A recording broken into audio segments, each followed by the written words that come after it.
Good morning students, how are you? Welcome to my channel Ganit जगत।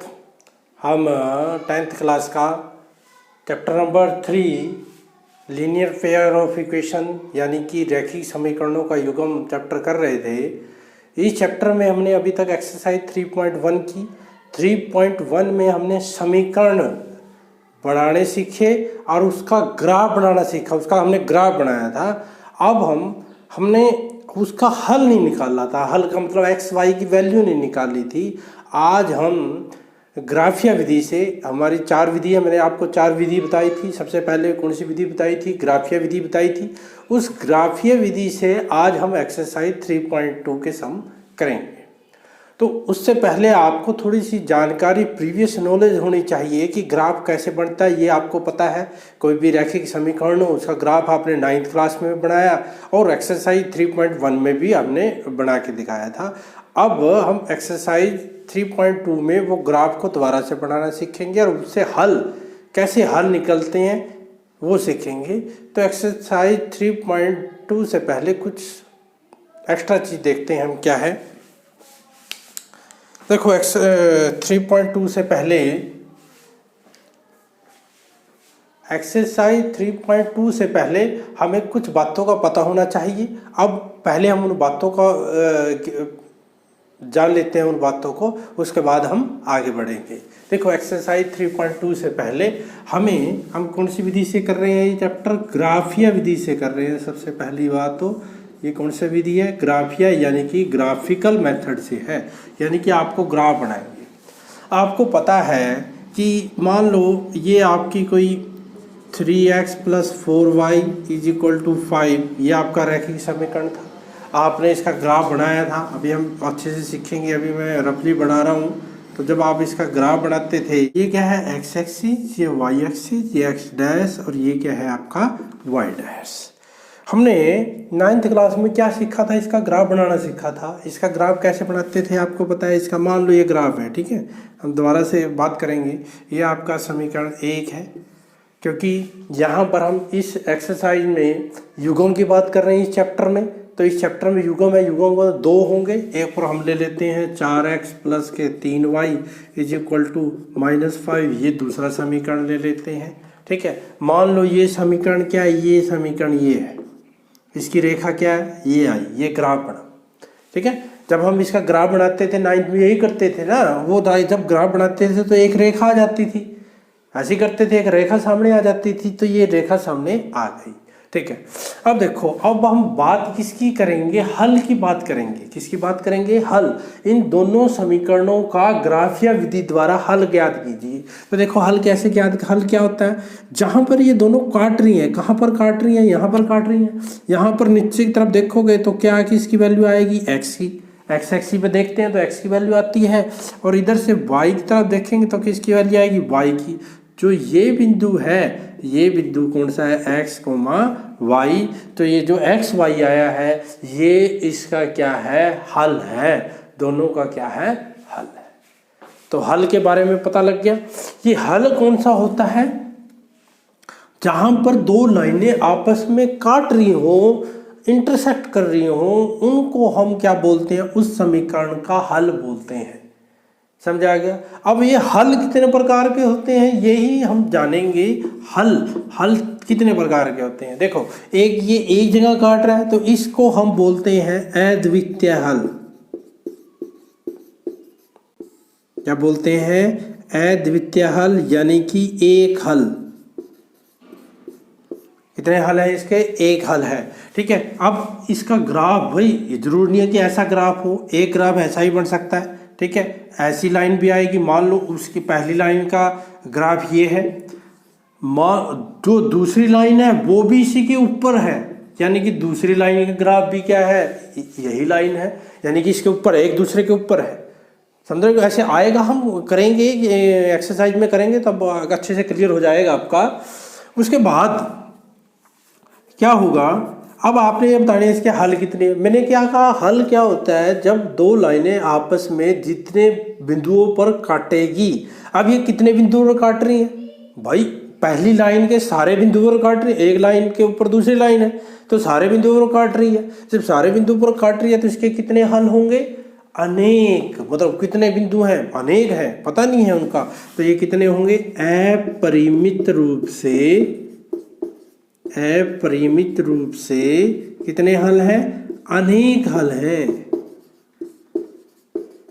अनेक हल हैं। अपरिमित रूप से कितने हल हैं?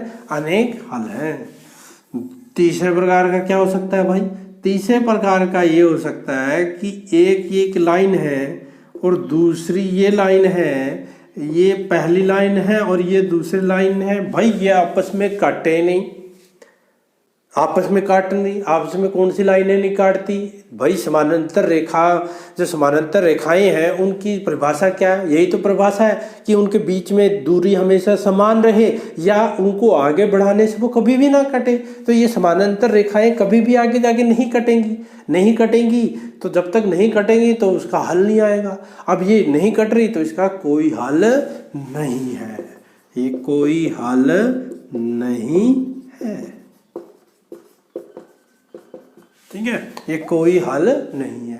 अब ये देखो, ये रेखा, तीनों रेखाएं अलग अलग हैं, तो इन तीनों रेखाओं का नाम भी अलग अलग है क्या? हाँ, तीनों रेखाओं का नाम भी अलग अलग है।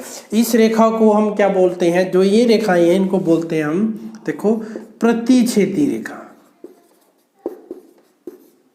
प्रतिच्छेदी रेखाएं, ये प्रतिच्छेदी रेखाएं हैं। प्रतिच्छेदी का मतलब जो एक छेद करे, मतलब आपस में एक जगह काटे, एक जगह इंटरसेक्ट करे, उसे हम कौन सी रेखाएं बोलते हैं? ये प्रतिच्छेदी रेखाएं हैं। ये देखो, ये काट नहीं रही, एक दूसरे के ऊपर है, तो इनको कौन सा बोलते हैं बेटा? संपाती रेखाएं। कौन सी रेखाएं हैं ये? आपकी संपाती रेखाएं। ठीक है, जिसको कोइंसिडेंट लाइन भी बोल सकते हैं। ये इंटरसेक्टिंग लाइन है। और तीसरा क्या है आपका? कोई हल नहीं। ये कौन सी रेखाएं? मैंने पहले ही बता दी, ये कौन सी रेखाएं है भाई? समानांतर रेखाएं। कौन सी रेखाएं हैं ये? समानांतर रेखाएं। तो अब आपने ग्राफिया विधि से जान लिया कि हल कितने हो सकते हैं। 3 प्रकार के हल जाने हमने। एक हल हो सकता है, अद्वितीय हल हो सकता है, अनेक हल हो सकते हैं परिमित रूप से, और कोई हल नहीं हो सकता। ये भी जान लिया कि वो जो रेखाएं, ये रेखाएं हैं कि उनका नाम क्या है? तो ये रेखाएं प्रतिच्छेदी रेखाएं, ये संपाती रेखाएं, और ये कौन सी रेखाएं हैं? समानांतर रेखाएं। अब हम आगे क्या करेंगे? अब इनमें हल के लिए हमें ग्राफ बनाना पड़ेगा। यदि हम ग्राफ नहीं बनाएंगे तो हल नहीं बता सकते ना इनमें। तो एक और विधि है, एक और तरीका है जिसकी हेल्प से उसको देख करके हम ये बता सकते हैं बिना ग्राफ के कि ये प्रतिच्छेदी रेखा है, या संपाती रेखा है, या समानांतर रेखाएं हैं। देखो वो जानते हैं हम, वो क्या है, बहुत इंपॉर्टेंट है। उसमें से पेपर में भी क्वेश्चन आने के चांस होते हैं, तो ध्यान से देखो भाई। देखो समीकरण लिखता हूं मैं 2 जो स्टैंडर्ड है, a1x प्लस b1y, ये a1x plus b1y plus c1 is equal to 0। इसको हम या ऐसे भी लिख सकते हैं भाई, a1x plus b1y is equal to c1, ऐसे भी लिख सकते हैं। आपका जो दिल करे ऐसे लिखो, ऐसे लिखो। यानी कि अब दूसरा a2x b2y plus c2 is equal to 0, या इसको हम कैसे लिख सकते हैं? a2x plus b2y is equal to c2। इन दोनों में फर्क क्या है बेटा? c1 c2 का फर्क है। इसमें c1 सारे का सारा कौन सी साइड है? आपका राइट साइड में है, और इसमें c1 c2 कौन सी साइड है? लेफ्ट साइड में। कहने का मतलब जो कांस्टेंट, जो HR पद है, वो आपका या तो लेफ्ट साइड में ही रहे दोनों समीकरणों में, या दोनों राइट साइड में रहे। ठीक है, ये आपने ध्यान रखना है, इसमें गलती करते हैं। ठीक है, अब मैं ये ले लेता हूँ। ठीक है, ऐसे भी कर सकते हैं आप। ये आपका समीकरण 1 है, ये आपका समीकरण 2 है। अब ध्यान से देखना पहला। अब देखो, जब आपका A1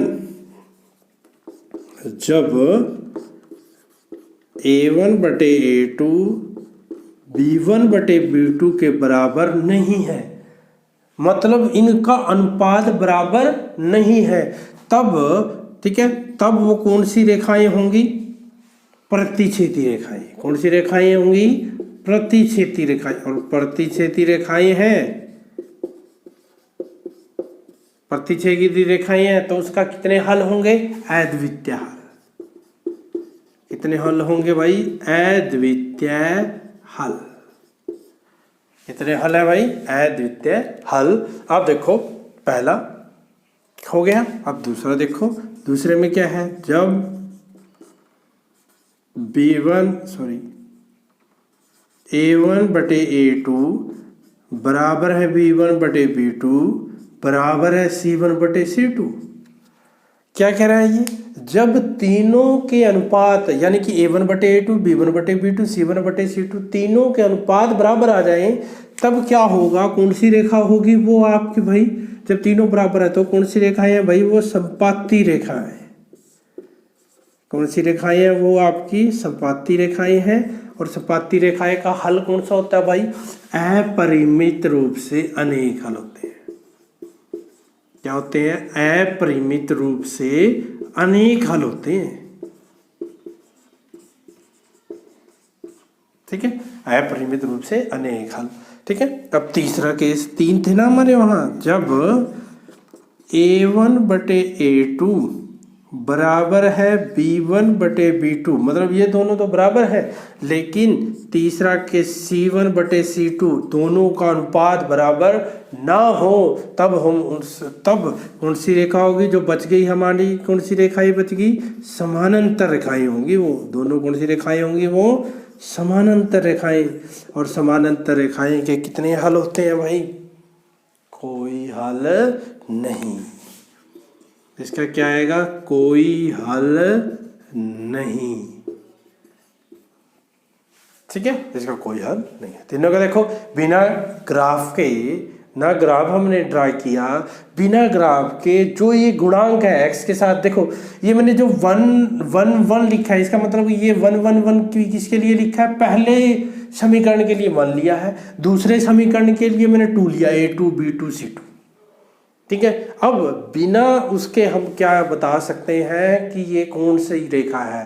अब देखो एक एग्जांपल लेते हैं हम, छोटा सा एग्जांपल देखो। ये 3x plus 4y is equal to 5 है भाई, और 2x प्लस के 3y इज इक्वल टू 6, ये दूसरा समीकरण है। तो आपसे पूछेगा भाई विदाउट ग्राफ, ठीक है, वो कहेगा नहीं ग्राफीय विधि से। ग्राफीय विधि से आसान है क्या? ऐसे आसान है, अभी आप बता देना। अब पहले में देखो A1 कितना है? 3 है, B1 कितना है? 4 है, C1 कितना है? 5 है। ठीक है, A1 क्या है? जो x के साथ में है, B1 क्या है? जो y के साथ में है, C1 क्या है? जो अचर पद है। ऐसे ही A2 दूसरे में होएगा, दूसरे में 2, B2 कितना है? 3, और C2 कितना है भाई? 6। A1 B2 हो गया। ठीक है, हो गया। अब करके देख लो, ये करके देख लो। ठीक है, पहला करके देखो, पहले सभी का अनुपात निकाल लो। A1 बटे A2 कितना आएगा? 3 डिवाइड बाई 2। B1 बटे B2 कितना आएगा भाई? 4/3 आएगा। C1 बटे C2 कितना आएगा भाई? 5/6 आएगा।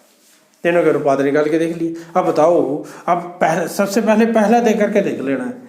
ठीक है, अब देखो A1 बटे A2 का अनुपात कितना है? 3/2 है। इसका अनुपात कितना है? 4/3 है। बराबर है कोई?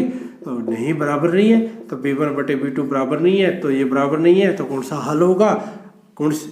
अद्वितीय हल। और रेखाएं कौन सी हैं? प्रतिच्छेदी रेखाएं हैं। ठीक है, अब आप दूसरा एक और एग्जांपल ले सकते हो। एक एग्जांपल क्या ले सकते हो? ये देखो 2x प्लस के 3y is equal to 6, 6x plus के 9y इज इक्वल टू 18। मैंने ये एग्जाम्पल ले लिया। अब देखो यहाँ A1, ये समीकरण 1 है, ये समीकरण 2 है। इसमें क्या आएगा? A1 कितना है भाई? 2 है। B1 कितना है? 3 है। और C1 कितना है? 6 है। A2 कितना है? इसमें A2 कितना है? 6, B2 इतना, C2 A2 कितना है? 3, B2 कितना है? 9, और C2 कितना है भाई? 18। ठीक है, ये 6 दिया, 6 है ना? हाँ, तो A1 बाई A2 करो, देखो क्या आएगा? 2/6, 2/6 कट जाएगा, 1/3 आ गया। B1 बटे B2 भी करो, ये क्या आएगा? 3/9, 3/9 फिर कट गया, क्या आ गया? 1/3। फिर C1 बटे C2 करो, 6/18, ये क्या आ गया? 1/3। ये देखो सभी के अनुपात बराबर आ गए, A1/A2, B1/B2, C1/C2, सभी के अनुपात क्या है, बराबर है। जब तीनों के अनुपात बराबर हैं तो कौन से हल, अनेक हल। और कौन सी रेखाएं हैं, सपाती रेखाएं हैं। ठीक है, तो देखो विदाउट ग्राफ भी हम बता सकते हैं कि ये प्रतिच्छेदी रेखाएं हैं, या इसका अद्वितीय हल है, अनेक हल है, या कोई हल नहीं है। अच्छा, एक चीज और बताना है मेरे को आपको, वो क्या है, संगत असंगत। ठीक है, क्या है, संगत असंगत। ध्यान से देखो, संगत क्या होता है भाई, संगत उसे बोलते हैं जिसका हल हो। असंगत किसके बोलते हैं, जिसका हल न हो। संगत किसे बोलते हैं, जिसका हल हो, जिसका हल है। हल, अब ये नहीं कह रहे कि एक हल है, अनेक हल है, हल होना चाहिए, तो उसे हम संगत बोलते हैं कि वो संगत है। असंगत है जिसका कोई हल न हो, जैसे कि अब ये बताओ, अद्वितीय हल वाला संगत है क्या, हाँ जी संगत है भाई। क्या ये असंगत है, ये भी संगत है भाई, क्योंकि इसके अनेक हल हैं। ये संगत है, नहीं इसका हल नहीं है, तो ये कौन सा हो गया भाई, आपका असंगत हो गया। ठीक है, तो तीनों से संगत, संगत, संगत, असंगत। ठीक है, तो अब हम एक्सरसाइज 3.2 करने के लिए पूरी तरह से तैयार हो चुके हैं। अब हम करते हैं जल्दी से एक्सरसाइज 3.2। देखिए एक्सरसाइज 3, आप देखो एक्सरसाइज 3.2 का पहला क्वेश्चन जो आपकी स्क्रीन पर है। देखो क्या कह रहे हैं वो, निम्न समस्याओं में रैखिक समीकरण के युग्म बनाइए, जो नीचे समस्याएं दे रखी हैं, और उनकी ग्राफीय विधि से हल ज्ञात कीजिए। पहला पार्ट में क्या कह रहा है, कक्षा 10 के 10 विद्यार्थियों ने एक गणित की पहली प्रतियोगिता में भाग लिया। यदि लड़कियों की संख्या लड़कों की संख्या से 4 अधिक हो तो प्रतियोगिता में भाग लिए लड़कों और लड़कियों की संख्या याद कीजिए। देखो ध्यान से क्या कह रहा है पहले पार्ट में। तो क्या कह रहा है कि कक्षा 10 में विद्यार्थियों, कितने विद्यार्थी हैं, लड़के और लड़कियां कितने हैं, 10 हैं। तो हम मान लेते हैं कि माना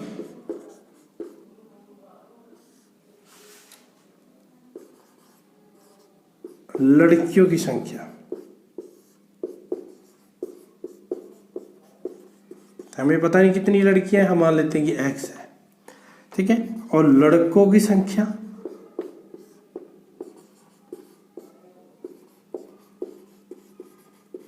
लड़कों की संख्या हम y मान लेते हैं। ठीक है, अब कक्षा में टोटल कितने बच्चे हैं, 10 हैं।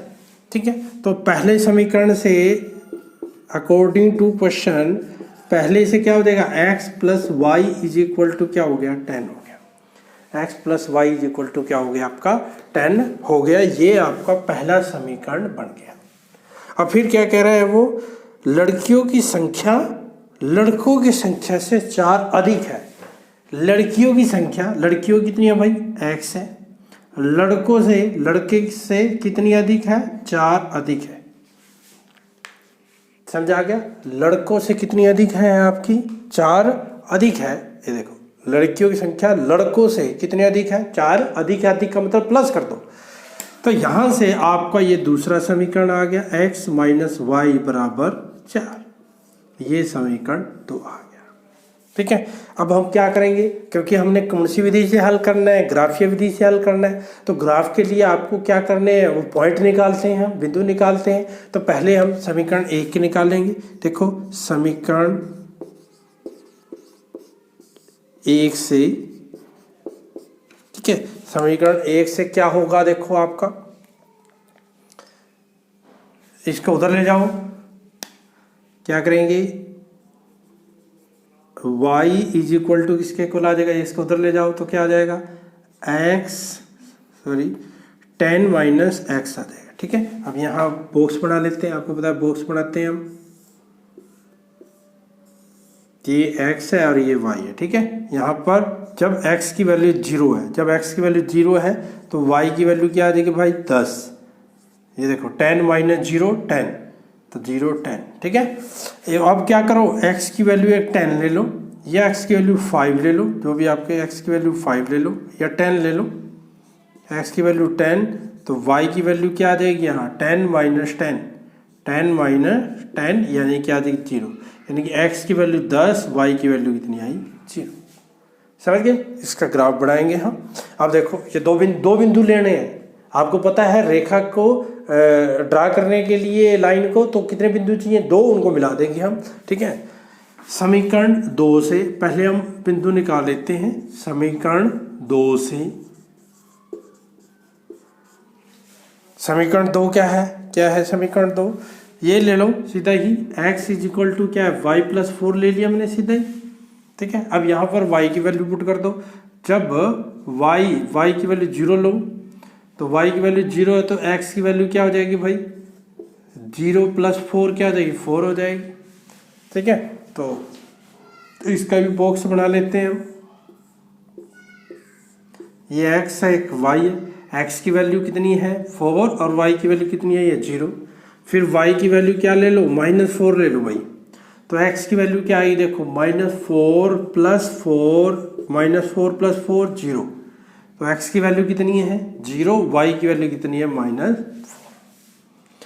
भाई ज़्यादातर हम ध्यान करते वैल्यू लेते हैं, एक की 0 ले लेते हैं, x की 0 आ गई y की निकाल लेते हैं, एक बार y की 0 लेके x की निकाल लेते हैं, ऐसे 2 वैल्यू निकाल लेते हैं। तो अब क्योंकि ग्राफ बनाना यदि मैं बोर्ड पे बनाऊंगा तो बोर्ड पे वो अच्छे से नहीं बनेगा, तो इसको मैं आपको ग्राफ के ऊपर बना के दिखाऊंगा। तो देखिए ग्राफ के ऊपर ये कैसे बनता है।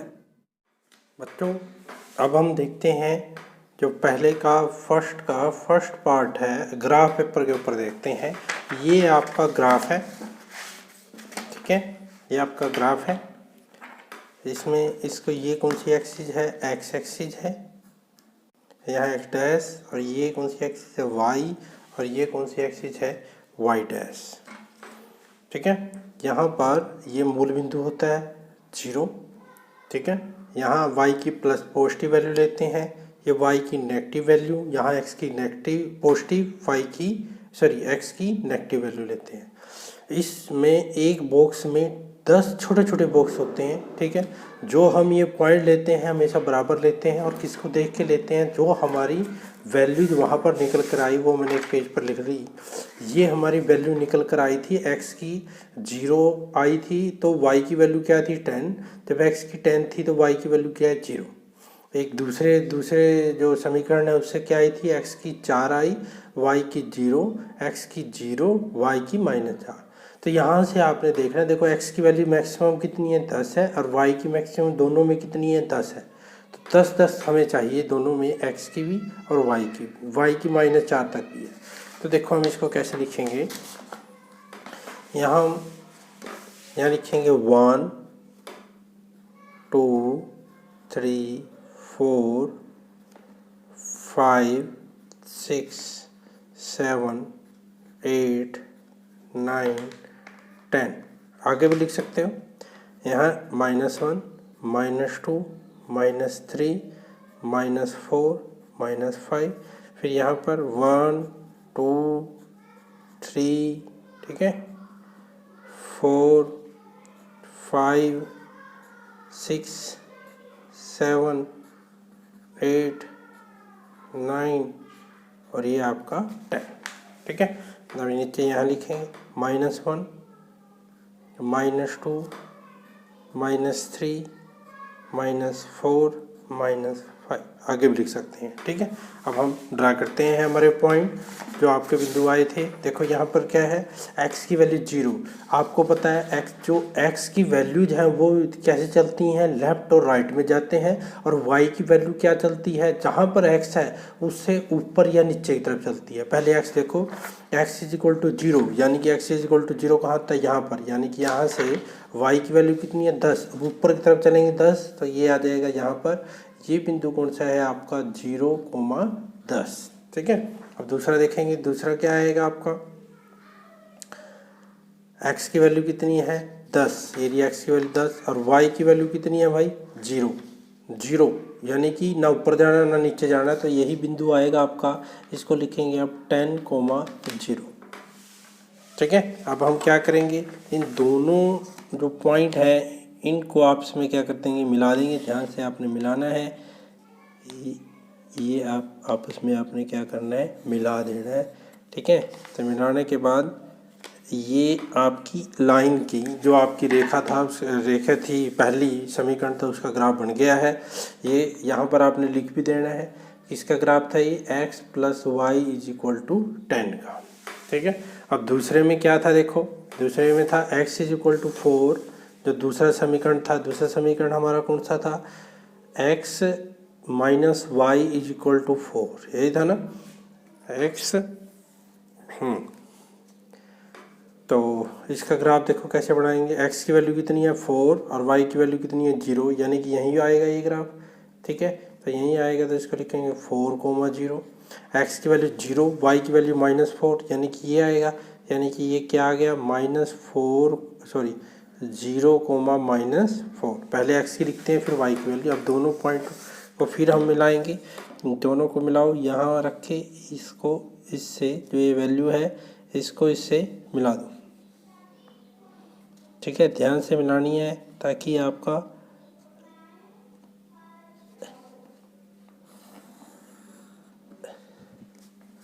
ठीक है, ये मिला दी। तो ये कौन सी रेखा है आपकी, ये लाइन है आपकी, कौन सी लाइन थी ये थी आपकी x - y = 4। तो x - y = 4 की आपकी ये लाइन आ गई। अब आपने तो इसका हल निकालना है, x y की वैल्यू निकालनी है। तो कैसे देखेंगे, जहाँ पर दोनों काट रही हैं, कहाँ पर काटी है, यहाँ पर काटी है। ठीक है। तो यहाँ से x की देखो वैल्यू क्या है, x की नीचे की तरफ जाएंगे, x की नीचे की तरफ, तो x की वैल्यू कितनी आई 7। ठीक है। और y की वैल्यू क्या आई, ये देखो इधर y की, इधर y से y की वैल्यू कितनी आई 3। तो x की वैल्यू क्या आएगी आपकी 7, y की वैल्यू क्या आ गई 3। ठीक है। अब देखो, अब हमने देखना है कि जो आपने आंसर निकाला था, ये जो आंसर आया है, क्या वो आंसर आपका ठीक है। तो आपने क्या करना है, वेरीफाई, उत्तर वेरीफाई करने के लिए आप क्या कर सकते हो, इन दोनों में ऐड कर सकते हो। दो समीकरण है ना, एक तो x + y = 10 है, दूसरा इसमें वैल्यू पुट करके देख, दोनों में से दूसरा समीकरण क्या है, दूसरा समीकरण यहाँ लिखता हूँ मैं, x - y = 4। दोनों में पुट करके देख लो या किसी एक में पुट करके देख लो। तो जब यहाँ पुट करेंगे देखो 7 3 10, 7 और 3 क्या हो गया 10 इक्वल है, यानी आंसर ठीक है। यहाँ भी देख लो करके, x की वैल्यू 7, y की वैल्यू 3, तो ये 4 4 ठीक है। तो x की वैल्यू 7 आई, y की वैल्यू क्या आ गई 3। उसके बाद आपने वहाँ पर क्या लिखना है, अतः लड़कियों की संख्या। ठीक है। तो क्या लिखोगे आप, लड़कियों की संख्या, ग्राफ पे बना के लड़कियों की संख्या क्या माननी थी हमने, x माननी थी। तो लड़कियों की संख्या हमारी क्या हो गई 7 हो गई, और लड़कों की संख्या क्या हो गई, लड़कों की संख्या हमारी क्या हो गई 3 हो गई। ठीक है। तो अच्छे से आपने ग्राफ पे समझा कि कैसे आपने उन पॉइंटों को देख के ग्राफ बनाना है। पहले पॉइंट प्लॉट किए, पॉइंट प्लॉट करने के बाद फिर लाइन ड्रा की, लाइन जहाँ पर काटी है यहाँ से x की तरफ नीचे की तरफ देख लो, और इधर y की तरफ देख लो, x की वैल्यू आ गई, y की आ गई, फिर उसमें पुट करके देख लिया हमारा आंसर ठीक है कि नहीं। तो ये थी हमारा पहला पार्ट, ग्राफ विधि द्वारा हल। अब हम देखेंगे हमारा फर्स्ट का सेकंड पार्ट। अब हम देखते हैं फर्स्ट का सेकंड पार्ट। देखो फर्स्ट का सेकंड पार्ट क्या कहता है, 5 पेंसिल तथा 7 कलमों का मूल्य 50 रुपये है, जबकि 7 पेंसिल तथा 5 कलमों का कुल मूल्य 46 रुपये है। एक पेंसिल का मूल्य, एक कलम का मूल्य ज्ञात कीजिए। क्या कह रहा है कि 5 पेंसिल और 7 कलमों का मूल्य 50 रुपये भाई, और 7 पेंसिल और 5 कलमों का कुल मूल्य 46 रुपये है। तो पेंसिल का मूल्य और कलम का मूल्य ज्ञात कीजिए। तो देखो सेकंड पार्ट, तो क्या लिखेंगे, माना एक पेंसिल का मूल्य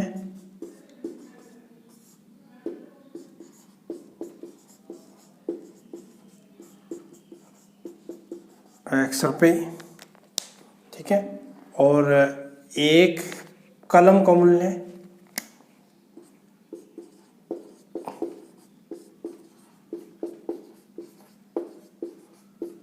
y रुपये।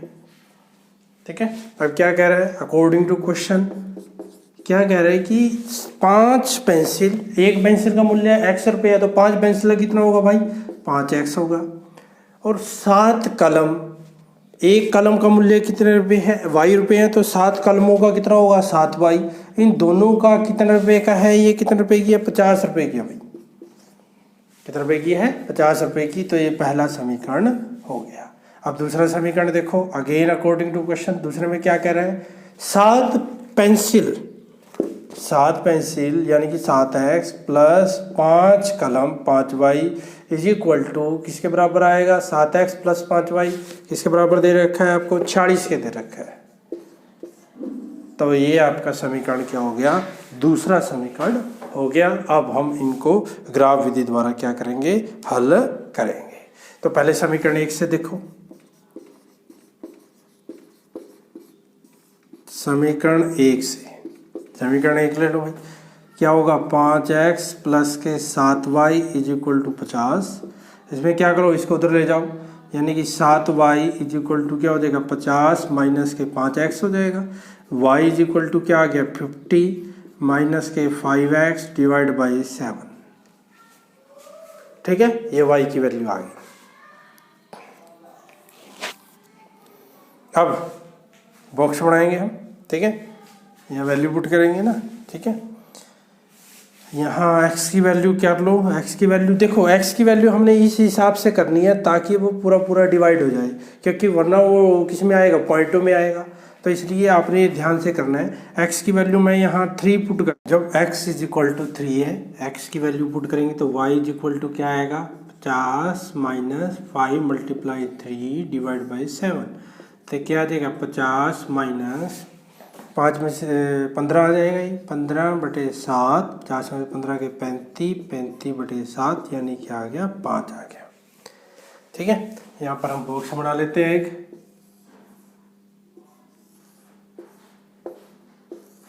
x की वैल्यू हमने 3 पुट की तो y की वैल्यू क्या आ गई 5 आ गई। ठीक है, अब दूसरी वैल्यू पुट करेंगे, x की वैल्यू अब इस हिसाब से वैल्यू पुट करनी है कि ये क्या हो जाए पूरा पूरा कट जाए। तो x की वैल्यू क्या पुट कर लो 10 पुट कर लो भाई। ठीक है, x की वैल्यू 10, x की वैल्यू 10 पुट करेंगे। 10 क्यों की मैंने, क्योंकि देखो 10 पुट करेंगे तो ये y 0 हो जाएगा। y 50 minus 5 multiply 10 divide by 7 यानी क्या आ जाएगा 50 माइनस 50, 50 माइनस 50 क्या हो जाएगा 0, 0/7 क्या हो जाएगा 0। तो x की वैल्यू क्या आ गई 10, तो y की वैल्यू क्या आ गई 0। तो ये इसके पॉइंट आ गए। ठीक है, इसका भी हम ग्राफ बनाएंगे जैसे हमने पहले क्वेश्चन में बनाया था, इसका भी ऐसे ही बनाएंगे। ठीक है, ताकि आपको अच्छे से ग्राफ बनाना आ जाए इसका बहुत इंपॉर्टेंट है ये। अब दूसरे समीकरण से देखो, समीकरण दूसरे से इसमें भी ऐसे ही उधर ले जाएंगे इसको। ठीक है, ये 46 था तो यानी कि ये 7x प्लस के 5y इज इक्वल टू 46 था, इसको उधर ले जाओ, यानी कि 5y is equal to 46 minus के 7x, तो y इज इक्वल टू क्या आ गया 46 माइनस 7x डिवाइड बाई 5 आ गया। ठीक है, अब हम इस प्रकार की वैल्यू पुट करेंगे ताकि ये जो पूरी पूरी वैल्यू आए। देखो x की वैल्यू मैं पुट करूँगा,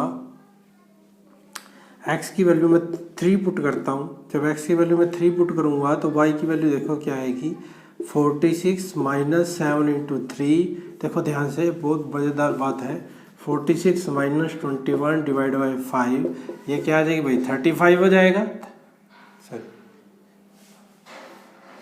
कितना आएगा 25, सॉरी कितना हो जाएगा 25। तो ये कैंसिल हो गया तो क्या आ गया 5। ठीक है, तो इसका भी बॉक्स बनाएंगे हम। जब इसका बॉक्स बनाएंगे तो एक्स वाई की वैल्यू, यहाँ से भी एक्स वाई की वैल्यू आ जाएगी। एक्स वाई की वैल्यू क्या आएगी, एक्स की वैल्यू 3 और वाई की वैल्यू 5, एक्स 3 और वाई 5।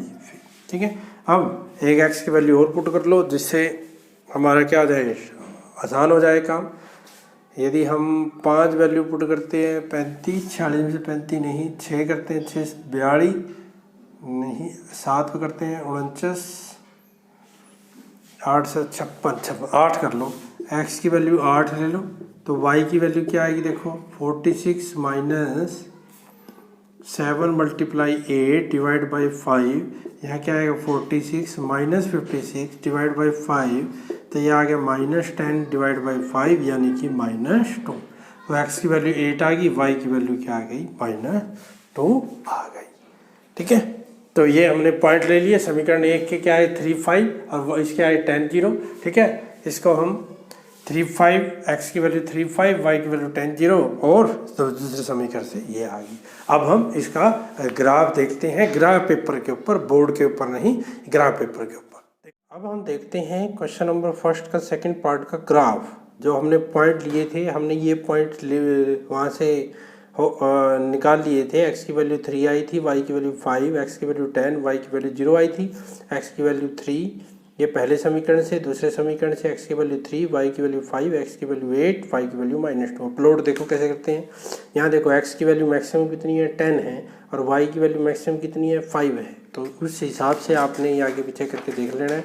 तो अब इसको, ये आपकी x एक्सिस है, ये आपकी y, ये x डैश और ये y डैश। ठीक है, अब हम x की वैल्यू, ये आपका मूल बिंदु है 0, यहाँ पर a 1 2 3 4 5 6 7 8, ये 9 और ये 10।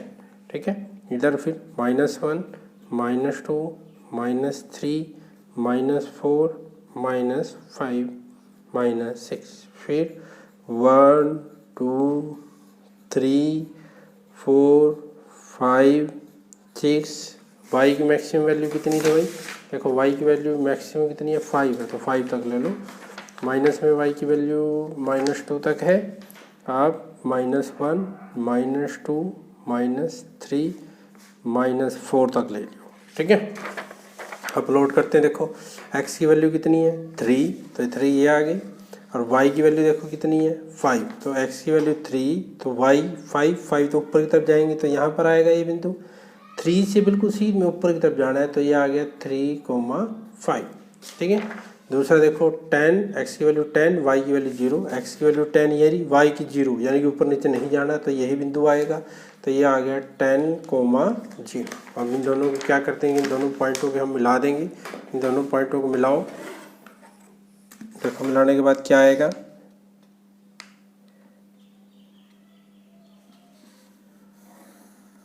ये मिला दिया। तो मिलाने के बाद ये आपकी कौन सी लाइन की इक्वेशन आ गई, ये आपकी 5x + 7y, यहाँ लिख लेना है 5x + 7y = 50, इसकी इक्वेशन आपकी आ गई। ठीक है, अब दूसरी इक्वेशन, दूसरा समीकरण था x की वैल्यू 3, देखो सेम ही है, यही है, तो x की वैल्यू 3, y = 5, इसमें भी x 3, y = 5 सेम है ये। तो अब x की वैल्यू 8, x की वैल्यू 8 ये रही, और y की वैल्यू -2 ये नीचे आ जाएगी, तो ये आ गया 8 -2। ठीक है, 8 -2। ठीक है, अब इसका हम दोनों पॉइंटों को मिला देंगे। ये पॉइंट है एक है, ठीक है, एक ये पॉइंट है। ये बिल्कुल इंटरेस्टिंग है कि ये इसमें दोनों में वही पॉइंट आ गया। ठीक है, हल क्या आएगा, तो यहाँ पर लिख देते हैं, ये किसका ग्राफ था आपका, यहाँ लिख लो, ये है 7x + के 5y = 46 का ग्राफ था। ठीक है, अब ये दोनों ग्राफ हो गया। अब हल निकालना है, हल के लिए हम क्या करते हैं, x y की वैल्यू निकालनी है। तो यहाँ से देखो, जहाँ पर दोनों लाइनें आपस में इंटरसेक्ट कर रही हैं, कहाँ पर कर रही हैं, यहाँ पर देखो x की वैल्यू कितनी है भाई 3 है, और y की वैल्यू कितनी है 5 है, इधर से नीचे से देख सकते हैं। तो x = क्या आ गया 3, y = क्या आ गया 5, ये हमारा x = क्या है, सॉरी, x = आया हमारा 3 और y = क्या है 5। x क्या माना था हमने, पेंसिल का मूल्य, तो अतः पेंसिल का मूल्य क्या आ गया आपका, पेंसिल का मूल्य कितने रुपये आ गया, 3 रुपये आ गया आपका। और कलम का मूल्य, एक कलम का पूछा था इसने, एक कलम का मूल्य कितना रुपये आ गया, वो आपका 5 रुपये आ गया। ठीक है, इसका भी आप वैसे ही कर सकते हो, दोनों में से किसी में पुट करके देख लो।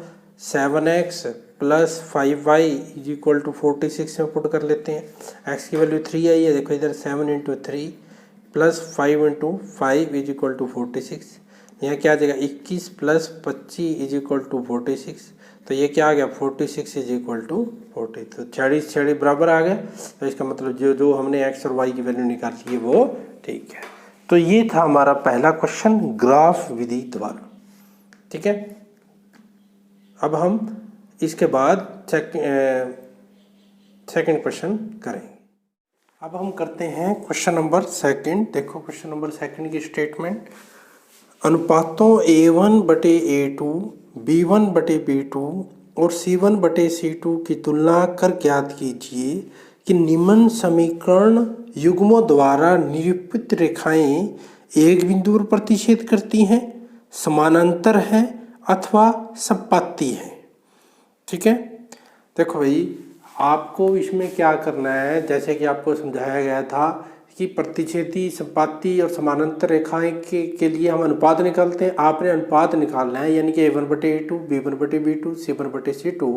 जो A1 B1 C1 है, A1 क्या होता है पहले समीकरण का x के साथ वाला, B1 क्या होता है पहले समीकरण का y के साथ वाला, C1 जो है चर पद होता है। ऐसे ही दूसरे समीकरण के लिए A2 B2 C2 लेते हैं, उनका अनुपात देखना है। अनुपात से हमें बताना है कि वो समपाती रेखाएं हैं, प्रतिच्छेदी रेखाएं हैं या समानांतर रेखाएं। बिल्कुल आसान क्वेश्चन है, 3 पार्ट है, एक मैं करता हूँ, बाकी 2 मैं करता हूँ, बाकी आप कर लेना। पहला पार्ट देखो, 5x minus 4y plus 8 is equal to 0, 7x minus 9y minus 7x plus 6y minus 9 is equal to 0। ठीक है, ये आपका पहला समीकरण, ये आपका दूसरा समीकरण। यहाँ पर A1 कितना आएगा 5, B1 कितना आएगा -4 और C1 क्या है आपका 8 है। A2 कितना आएगा 7, B2 कितना आएगा 6। ये ध्यान रखना y के साथ -4 है तो माइनस लिखना है, कई बच्चे 4 लिखते हैं सिर्फ, साइनों का भी ध्यान रखना है। C2 क्या आएगा -9। अब क्या करो A1 बटे A2 निकाल लो, A1 बटे A2 क्या आ गया 5/7, B1 बाई B2 निकाल लो, वो क्या आ गया -4/6। डिवाइड कटता है तो काट दो, तो 2 से कट जाएगा ये 2 3, तो -2/3। C1 बाई C2 क्या आ गया 8/-9, माइनस कभी नीचे नहीं होता तो 8/9 आ गया। तो यहाँ से देयरफॉर यहाँ से A1 बटे A2 किसके बराबर नहीं है B1 बटे B2 के। देखो इसका अनुपात 5/7 है, इसका अनुपात क्या है -2/3, बराबर नहीं है। जब बराबर नहीं है तो इसका मतलब ये कौन सी रेखाएं हैं। ठीक है, तो इसने पूछा है इनका तुलना कीजिए निरूपित, तो जो इनसे जो रेखाएं आएंगी ग्राफ की तो वो कौन सी रेखाएं आएंगी, तो इससे क्या आएंगी निरूपित रेखाएं कौन सी हैं, निरूपित रेखाएं प्रतिच्छेदी हैं। निरूपित रेखाएं कौन सी रेखाएं हैं, वो प्रतिच्छेदी है। ठीक है, तो आपने बताया था, पूछ रहा था प्रतिच्छेदी है कि नहीं। इसका आप सेकंड देखो, एक सेकंड देख लेते हैं। सेकंड पार्ट में क्या लिखा है 9x plus 3y, 9x plus 3y plus 12 is equal to 0, तो 18x plus 6y plus 24 is equal to 0। ये समीकरण 1 है, ये समीकरण 2 है। फिर दोबारा से A1 क्या आएगा 9, B1 क्या आएगा 3, C1 क्या आएगा 12, ऐसे ही A2 क्या आएगा 18, B2 क्या आएगा 6, C2 क्या आएगा 24। ठीक है, अब फिर दोबारा से वही A1 बाई A2 करो, A1 बाई A2 क्या आएगा 9/18 यानी कि 1/2 आ जाएगा। B1 बाई B2 करो भाई, B1 बटे क्या आएगा 3/2, फिर कट जाएगा तो ये भी 1/2। C1 बाई C2 करो 12/24, ये काटेंगे तो ये भी क्या आ जाएगा 1/2। तो सभी देखो देयरफॉर A1 बटे A2, B1 बटे B2 और C1 बटे C2 तीनों क्या आ रहे हैं बराबर। इसका मतलब जो रेखाएं हैं कौन सी रेखाएं हैं, इसमें समपाती रेखाएं हैं। मैंने पूछा था कौन सी रेखाएं निरूपित होंगी, संपाती रेखाएं। कौन सी रेखाएं? संपाती रेखाएं। जब तीनों का अनुपात बराबर हो तो कौन सी रेखाएं होती हैं? संपाती रेखाएं। थर्ड पार्ट है, थर्ड पार्ट बेटा अपने आप कर लेना। इसमें देख लेना 6/2 कितना आएगा 3, -3 -1 करेंगे 3, 10/9। तो देखो A1/A2 B1/B2 तो बराबर है, लेकिन C1/C2 बराबर नहीं है, तो इसका कोई हल नहीं है। तो इसका मतलब कौन सी रेखाएं आएंगी? वो समानांतर रेखाएं आएंगी। ठीक है, इसी के साथ ये दूसरा क्वेश्चन खत्म होता है। अब हम बात करते हैं क्वेश्चन नंबर 3 की। देखो क्वेश्चन नंबर 3। क्वेश्चन नंबर 3 भी इस जैसा ही है बिल्कुल, थोड़ा सा स्टेटमेंट उसमें बस एक और चीज जोड़ दी, संगत असंगत। देखो क्वेश्चन नंबर 3 की स्टेटमेंट क्या कहती है? अनुपातों A1/A2 B1/B2 और C1/C2 की तुलना कर याद कीजिए निम्न रैखिक समीकरणों के युग्म संगत है या असंगत है। संगत आप लोगों को बताया गया था, संगत क्या होते हैं? जिसका कोई हल हो। हल किसका होता है? जो प्रतिच्छेदी रेखा है और कौन सी रेखा है? संपाती रेखा है, उनका हल है। प्रतिच्छेदी रेखा का अद्वितीय हल है और संपाती रेखा कौन सा? अपरिमित रूप से अनेक हल है। तो ये दोनों तो संगत होंगी, और असंगत कौन सी होंगी? जिसका कोई हल नहीं है। कौन सी रेखाएं हैं? समानांतर रेखाएं हैं। तो बस आपने ऐसी फाइंड करना है और बताना है कि उसका संगत है या असंगत है। इसके 5 पार्ट हैं। देखो पहला पार्ट क्या कहता है? पहला पार्ट है आपका 3x + 2y = 5 और 2x - 3y = 7। मैंने आपको कहा था कि या तो ये दोनों उधर हो या ये दोनों इधर हो। अब उधर है, उधर ही रहने दो। तो A1 क्या आएगा? 3, B1 क्या आएगा? 2 और C1 क्या आएगा? 5। ऐसे ही A2 क्या आएगा? 2, B2 क्या आएगा? -3 और C2 क्या आएगा? 7। फिर A1/A2 करो भाई, 3/2 आएगा। B1/B2 करो भाई, 2 - 3 यानी कि -2/3 आएगा। C1/C2 करो तो वो क्या आएगा? 5/7 आएगा। तो therefore A1/A2 is not equal to B1/B2। ये दोनों बराबर नहीं है। जब बराबर नहीं है तो इसका मतलब क्या हो गया? ये कौन सी रेखाएं हैं? प्रतिच्छेदी रेखाएं हैं। कौन सी रेखाएं हैं ये? प्रतिच्छेदी रेखाएं हैं। और समीकरण का अद्वितीय हल है। कौन सा हल है? अद्वितीय हल है। अद्वितीय हल है तो इसका मतलब क्या हो गया? संगत है क्या? संगत, यानी कि समीकरण का हल संगत है। यानी कि क्या पूछा था? समीकरणों के युग्म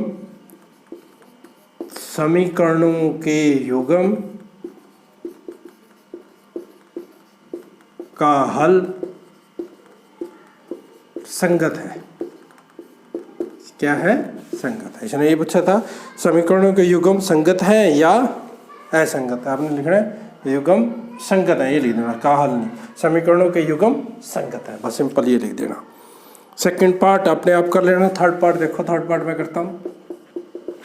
थर्ड पार्ट क्या है? 3/2x + 5/3y = 7 और 9x - 10y = 14। ध्यान से देखना, यहाँ दोनों उधर है। ठीक है, A1 कितना आएगा? 3/2, B1 कितना आएगा भाई? 5/3 और C1 कितना आएगा? 7। A2 कितना है? 9, B2 कितना है भाई? -10 और C2 कितना है बच्चों? 14। तो A1/A2 क्या आएगा? 3/2 को 9 से भाग करो।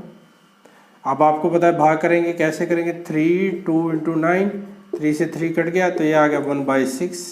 ऐसे ही B1/B2 निकालो तो B1/B2 क्या आएगा? 5/3 मल्टीप्लाई में आज नीचे हो जाएगा -10, ये फिर कट गया, ये क्या आ गया? -1/6 आ गया। ऐसे ही C1/C2 निकाल लो। C1/C2 क्या आएगा? 7/14 यानी क्या आ जाएगा? 1/2 आ गया। तो यहाँ से आपका देखा क्या आ गया? यहाँ देयरफॉर A1/A2 B1/B2 के बराबर नहीं है, क्योंकि ये प्लस का है और वो किसका है? आपका माइनस का है। तो इसलिए ये कौन सी रेखाएं होंगी? तो यहाँ से लिखोगे तो ये कौन सी रेखाएं हैं? प्रतिच्छेदी रेखाएं हैं। प्रतिच्छेदी रेखाएं हैं। समीकरणों का अद्वितीय हल है। का कौन सा हल है भाई? अद्वितीय हल है। अद्वितीय हल है।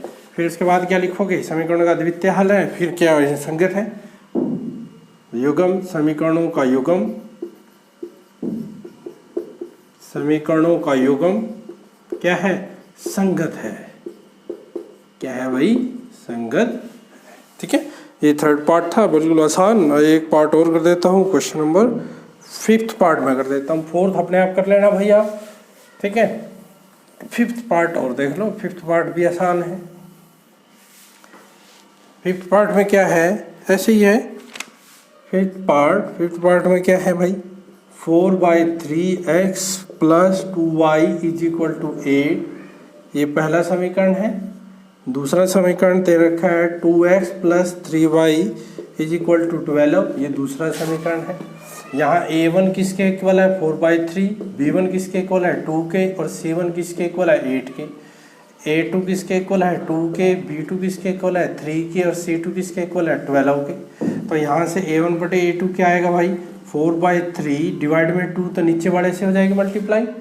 तो 2 से 2 कट गया, तो ये क्या आ गया आपका? 2/3 आ गया। ऐसे ही b1/b2 क्या आएगा? 2/3। ऐसे ही c1/c2 भाई, c1/c2 8/12।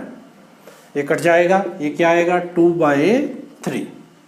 तो a1/a2, b1/b2, c1/c2 देखो निकाल लिया। और यहाँ से देयरफॉर a1/a2, b1/b2 तीनों क्या है? बराबर है कि नहीं?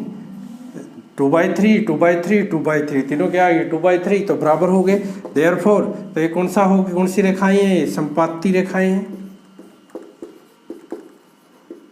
संपाती रेखाएं हैं। संपाती रेखाएं हैं, तो उससे क्या हो जाएगा? कौन से समीकरणों का कौन सा हल है? कितने हल है? समीकरणों के अपरिमित रूप से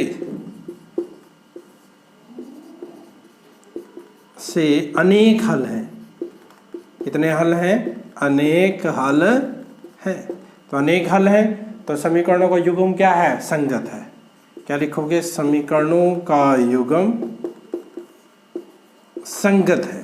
ठीक है, संगत है, संगत बताना है आपने, तो ये क्या हो गया? संगत हो गया।